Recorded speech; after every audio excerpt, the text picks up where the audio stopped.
Welcome back to the Padilla Family Homestead. Today we are outside. I got permission from the place we're renting from to take out these rose bushes. So I am going to lop them down and dig them out. Um, if I'll put the bag out front if with the roots in them. If somebody wants them, they can have them. But um, we are going to be planting onions here, and um, I don't really like how big these thorns are. So I'm going to go ahead and get working. There's a few other things we're going to do, but we're going to see how much I get done. It's going to be warmer today, and I have to work this afternoon. So I need to make sure I have time to shower and to rest a little bit before I go to work. So we're going to get in and get this done. This process of removing the rose bushes took about 15-20 minutes. I really just cut down the branches, and for now I'm just putting them in the trash. But the root stalks, my best friend's going to actually end up coming and picking them up and seeing if she can get them to survive. I really hacked at the bottom of these trying to get them out, so hopefully they survive. I do suggest wearing leather gloves and being wise, because these thorns are huge if you decide to remove rose bushes. Some people are like, why? These are so mature and they're starting to fill out. Why would you remove these? Well, because I really want to grow edible food, edible plants for the most part back here. This has the best sun, and I had permission to go ahead and take them out. So since I had the permission, I wanted to go ahead and get them out now before they filled out anymore and had any more new growth, and get my onions in the ground. We did end up getting a hula hoe or a stirrup hoe or whatever else it's called. It has many names depending on what area you are in. There's a lot of weeds back here. I want to say some of it's dead nettle, I think is what it's called. And then, unfortunately, I didn't realize this, but there's mint in this bed. Mint is closer to the wall, but I was smelling something as I'm doing this, and I'm realizing, oh no, this is minty.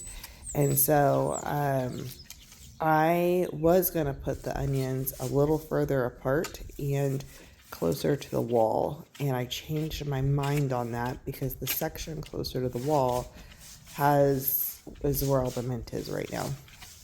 So I'm just going through and trying to get the majority of the weeds loosened up a little bit and break up this topsoil. Now, I will say that this is covered in bark. They did mulch it, trying to keep the weeds out, but it's really big mulch, and it did not keep the weeds out. But this ground is really soft. When I step in it, I sink. And so that is a really good sign that this is decent soil, hopefully.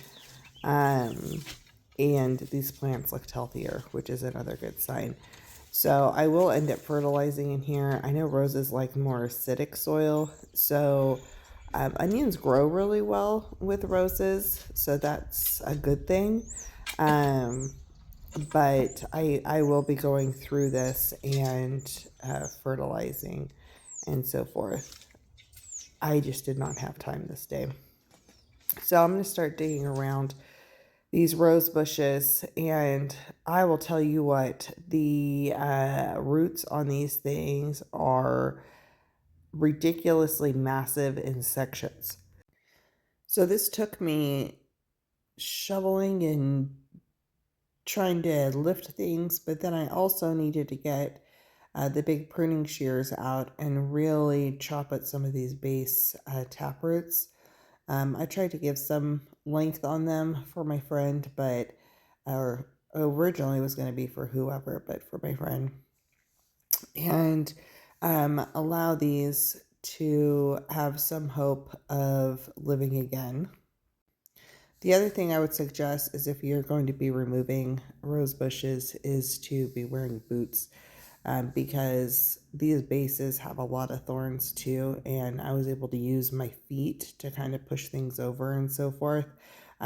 Just don't get all bit up by them. What I found interesting is this bed really butts up to those electronic boxes, and there is buried wire for AT&T going down towards the bottom of that bed. And so I had to be very careful. I'm going to be very careful about what I plant and dig over there. I really only went around where that rose bush was. So those are things that I'm keeping in mind. Not quite sure why it's right where the bed is, um, but I am keeping that in mind as I'm working. And you really should be aware of where your wires are and different things are before you start um, digging out in the yard and creating a bed, because you don't want to hit something and accidentally mess things up. So I'm going to pull back the bark here and get this ready. I'm going to end up getting some more weeds off, and I'm also going to lay some garden dirt. As you can see stacked up, I have lots of those half wine barrels that I have to get ready, and I have dirt for them. That I'm going to be getting ready for plants here coming up. The first thing I need to do though is start my seeds. So that is coming up maybe this afternoon at the night I'm recording this. But I'm going to be utilizing, really looking at the space that I have out here right now, what I have left after planting the onions, and how many buckets I have, and really making a plan on how many of what I am planting and where I'm putting it, because this is the part that I needed to have come together. And it's hard when you're in a new place to get that balance. And so we are going to get it all to come together here soon. I had originally gotten this garden soil to mix in with some potting soil, but I thought it would be a good idea to spread it out and add some new soil to the top of this bed. This is full of worms and worm castings and all the good things. And so this will help the plants have some nutrients to kick off with, and it'll be good. Now, onions. Onions should be planted about an inch deep, and they're supposed to be planted pretty much 6 inches apart. So most of the time people grow onions like in rows, and I'm kind of going to do that, but I'm also not. I'm not worried about growing enough to store for the year and so forth. That's not what I'm doing this time around. What I am going to do is I'm planting them closer to 3 inches apart. And as these start to grow, then I can pull out the ones in the middle and use those as smaller onions, and then that'll allow the other onions to grow larger towards the end of the season. I probably did about a 4 foot by 3 foot section of onions, and it has about 5 dozen onions, so I'll give you an idea. They're pretty close. So you really need to do your research and decide how you're going to use your things as you plant them. And once you know how you're going to use them, that'll help you figure out how you need to plant them. Now, this is my first time planting onions. They probably should have been planted about 2 weeks ago, but well, maybe about a week ago. But I needed to get these rose bushes out. So I'm just kind of laying them out, trying to space them about 3 inches, and then 3 inches away. I got a couple closer than others. I do have some white, some red, and then the rest are yellow onions. We do eat a whole lot of onions. We add them to all kinds of things. And so this will be nice. I'm also going to be moving my walking onions down here. I just haven't done that yet. I've also got to decide what else I'm going to plant in this bed with the onions. So we are about 3 to 4 weeks, at the time of planting this, about 3 weeks away from our last estimated frost. Now, the next couple of weeks, we are definitely going to be warm. I don't foresee any frosts because we're going to be upper 70s and 80s, but our nights can still get cooler here. So we'll see. You're supposed to plant these, I think, 3 to 6 or 3 to something. You'll want to look at that and make sure you get your timing right because you want your roots to have an opportunity to grow before it focuses on all of the growth of the greens. Later, I'm going to be taking some of that mulch that I pulled off of the top of the bed, pull out some of the weeds, and re-mulch over the onions and give it just a little bit of coverage so that way the good soil doesn't get all dried out. And we are done. It is time to move to the front yard. So I'm just doing a really quick project up here. I had bought this calla lily that's really pretty. It's like an orangey yellow. So I wanted to get those in, pull out some dandelion weeds from the bed, and get some purple gladolias planted. And then I found these really pretty bulbs of just colorful leaves that mound out. And so I thought that would be pretty for texture up here. So I'm just plugging stuff in. I think that bed is pretty much planted now, and whatever comes up is going to come up. So I watered up front. I didn't record that. And then I went ahead and I am watering back here and making sure I water everything in. We're supposed to have some storms roll in on Saturday and Sunday possibly. But I'm making sure that everything in the meantime has water.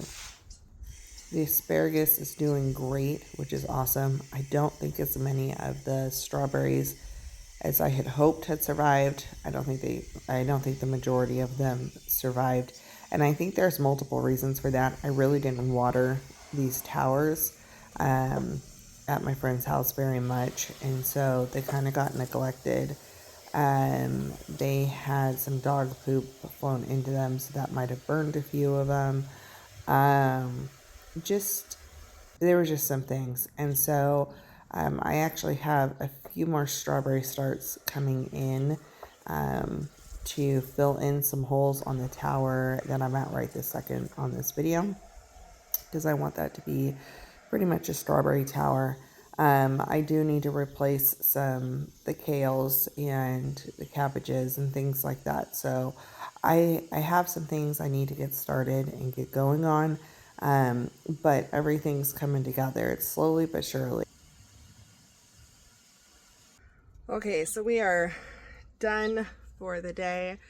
I was going to point out too, all my kales are bolting. So I think I stressed them too much when we transplanted them. They got too dry or something. Or it's just because they've been growing all winter and we got some really warm days and then cold days and then warm days. So I don't know. I am going to start more kale seeds. So that way we have some. But I'm actually starting seeds this week. I'm really late in starting seeds now, but I'm going to get them knocked out. At some point this week, I moved the rack into the kitchen. I was back and forth on where I was going to put it.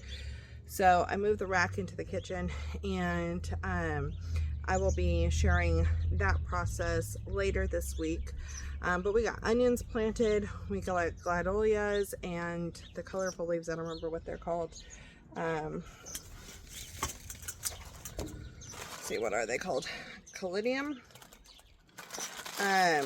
So we'll see what grows and what doesn't. It's kind of fun watching things pop up. Like I shared, I'm doing the onions closer together because I'm planning on pulling them young and using them. And so I'll be thinning them, giving them more room, so we'll get some bigger ones towards the end of the season, smaller medium ones at the beginning of the season. I have lots more planting to do. I think you saw the stack of barrels and all the dirt. So I have some herbs down here. I got mint and pineapple sage and cilantro, and some aloe vera that I have down on the ground down here that's waiting to be planted. I'm going to have all the seeds that I need to plant and so forth. So we got lots more gardening content. I'm almost done getting my kitchen put together, so that way we can start doing some kitchen content. I'm probably going to do a before and after of the living room pretty soon. I'm not 100% done in there, but I think I'm as done as I'm going to be for the next little bit. And then the kitchen's getting really close, and yeah, so I am excited. We've got lots that we are working on and working towards, and between doing this and working full-time, it can be a lot, and making sure I find the time for rest. So I will see you back here for the next video. I'm gonna go take a shower and rest for about an hour before I have to go to work. Drink some more water, all the things. So we'll see you back on the next video. Thank you for watching.